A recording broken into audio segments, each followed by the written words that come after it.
സുരേന്ദ്രൻ്റെ BJP മുൻ സംസ്ഥാന അധ്യക്ഷൻ ശ്രീ കെ സുരേന്ദ്രൻ്റെ പ്രസംഗത്തിൻ്റെ പൂർണ്ണരൂപം. പ്രിയപ്പെട്ട സഹോദരിമാരെ, സുഹൃത്തുക്കളെ, കഴിഞ്ഞ 3 തവണ ഈ സമരപ്പന്തലിൽ വന്നപ്പോൾ ഉണ്ടായിരുന്നതിനേക്കാൾ വളരെ തീവ്രമായൊരു വികാരമാണ് തീർച്ചയായിട്ടും ഇന്നിപ്പോൾ ഇവിടെ വരുമ്പോൾ കാണാൻ സാധിക്കുന്നത്. മനസാക്ഷിയുള്ള ആർക്കും ഇന്നത്തെ ഈ ദിവസം ഇതിനോട് കൂടെ വരാനും അവർ ഐക്യദാർഢ്യം പ്രഖ്യാപിക്കാനും ചെയ്തേ മതിയാവൂ എന്ന് വിചാരിക്കുന്ന ആളാണ്. നമുക്ക് എല്ലാവർക്കും അറിയാം, നമ്മുടെ സ്ത്രീകൾ അവരുടെ ഒരു അഭിമാന ബോധത്തിന്റെ അല്ലെങ്കിൽ ഒരു സ്വത്വബോധത്തിന്റെ അല്ലെങ്കിൽ അവരുടെ ഏറ്റവും ഇഷ്ടപ്പെട്ട അല്ലെങ്കിൽ അവർ പ്രത്യക്ഷ ആയിട്ട് കണക്കാക്കുന്ന ഒരു കാര്യമാണ് അവരുടെ തലമുടി. ആ തലമുടിയാണ് അവരിവിടെ സെക്രട്ടേറിയറ്റ് നടയിൽ മുറിച്ചുകൊണ്ട് ഉപേക്ഷിക്കുന്നത്. അത് അത്രയും വികാരം അവരുടെ ഉള്ളിൽ ഹൃദയസ്പർശിയായിട്ട് ഒരു സമരമായിട്ട് ഇത് മാറുന്നു. അത് പറയുമ്പോൾ ഇതൊരു ഒരു എന്താ പറയാ, ഒരു വീരത്വമല്ല, ഇതൊരു ധീരതയുടെ പര്യായമാണ്. ഒരു ധീരമായ സമരമായിട്ട് ഈ സമരം കേരളത്തിന്റെ രാഷ്ട്രീയ ചരിത്രത്തിൽ, സമര ചരിത്രത്തിൽ രേഖപ്പെടുത്തും എന്നുള്ള കാര്യത്തിൽ എനിക്ക് സംശയമില്ല. ആളുകൾ ചോദിക്കുന്നത്, ഈ 50 ദിവസം ആരുടെയും പിന്തുണയില്ലാതെ പാവപ്പെട്ട ഈ സ്ത്രീകൾ ഈ സെക്രട്ടേറിയറ്റ് നടയിൽ ഈ മഴയത്തും വെയിലത്തും അവർ കിടന്നിട്ടും നമ്മുടെ മുഖ്യമന്ത്രിക്ക് ഒരു മനസാക്ഷ്യമില്ലാതെ പോയതാണ്. ഒന്ന് അവരെ വിളിച്ച് അവരുടെ ഈ കാര്യത്തിന് സഹാനുഭൂതിയോടുകൂടിയുള്ള ഒരു തീരുമാനമെടുക്കാൻ എന്തുകൊണ്ട് നമ്മുടെ നാട്ടിലെ മുഖ്യമന്ത്രി ശ്രീ പിണറായി വിജയന് സാധിക്കുന്നില്ല? അദ്ദേഹം എപ്പോഴും വലിയ വലിയ കാര്യങ്ങൾ പറയുന്ന ആളാണ്. അദ്ദേഹവും അദ്ദേഹത്തിന്റെ സർക്കാരും നടത്തുന്ന ദൂർത്ത് ഒഴിവാക്കിയാൽ മാത്രം ഈ 21,000 രൂപയുടെ ഓണറേറിയം കേരളത്തിലെ ആശാ വർക്കർമാർക്ക് കൊടുക്കാൻ കഴിയും. ഒരു പ്രയോജനവുമില്ലാതെ ഇവിടെ ഇട്ടിരിക്കുന്ന ഈ ഹെലികോപ്റ്ററിന്റെ വാടകയും ഈ PSC മെമ്പർമാർക്ക് വർദ്ധിപ്പിച്ച ഓണറേറിയവും ഈ മന്ത്രിമാരുടെ പേഴ്സണൽ സ്റ്റാഫിന് കൊടുക്കുന്ന അധിക ചെലവും എല്ലാം അവസാനിപ്പിച്ചാൽ മാത്രം കേരളത്തിലെ ആശാ വർക്കർമാർ അവരുടെ ന്യായമായിട്ടുള്ള ആവശ്യം ചോദിച്ചതിന് പരിഹാരം ഉണ്ടാക്കാൻ കഴിയും. പക്ഷെ മുഖ്യമന്ത്രി അതിന് തയ്യാറാവുന്നില്ല. ഒരു സ്ത്രീയാണ് നമ്മുടെ ആരോഗ്യമന്ത്രി. എത്ര മനോഹരമായിട്ടാണ് അവരവരുടെ മുടി സംരക്ഷിച്ച് നിർത്തുന്നത്.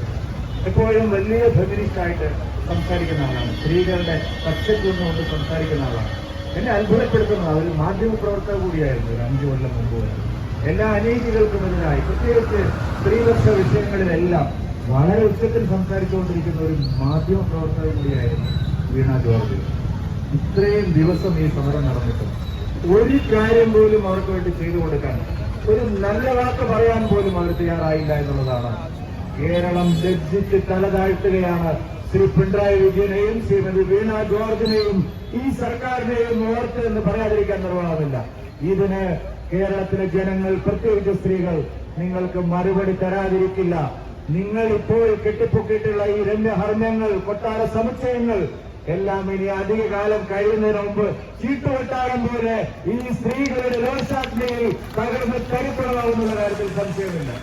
കഴിഞ്ഞ തവണ നിങ്ങൾ അധികാരത്തിൽ വന്നത് ഈ സ്ത്രീ ശക്തിയുടെ, സ്ത്രീകളുടെ മികച്ച പിന്തുണ നിങ്ങൾക്ക് കിട്ടിക്കൊണ്ടാണ്. ആ സ്ത്രീ ശക്തിയാണ് ഇവിടെ പറയുന്നത്. ഇവിടെ ഇപ്പോൾ 1000 സ്ത്രീകളെ ഉണ്ടാവുകയുള്ളൂ.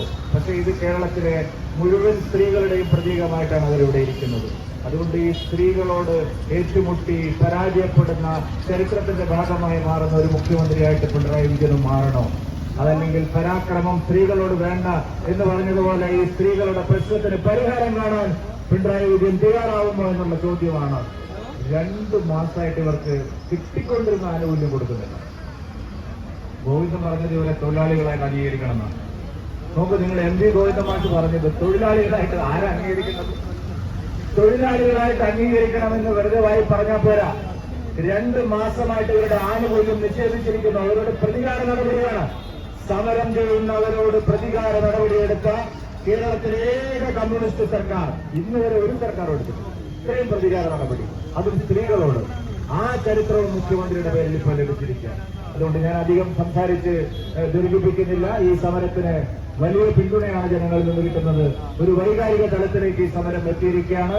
കേരളത്തിന്റെ സാമൂഹ്യ മനസ്സാക്ഷിയുടെ മുമ്പിലുള്ള വലിയ ചോദ്യചിഹ്നമായി ഈ സമരം മാറിയിരിക്കുകയാണ്.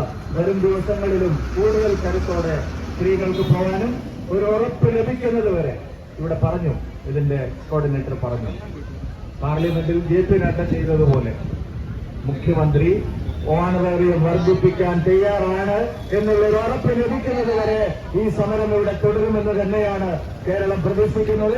അവർക്ക് എല്ലാവിധ ഐക്യദാർഢ്യവും നേർന്നുകൊണ്ട് ഞാൻ എന്റെ എളിയ വാക്കുകൾ അവസാനിപ്പിക്കുന്നു. നമസ്കാരം. നന്ദിഗ്രാമിനെ ഓർമ്മിപ്പിച്ച് കറുപ്പും വെളുപ്പും ചാനൽ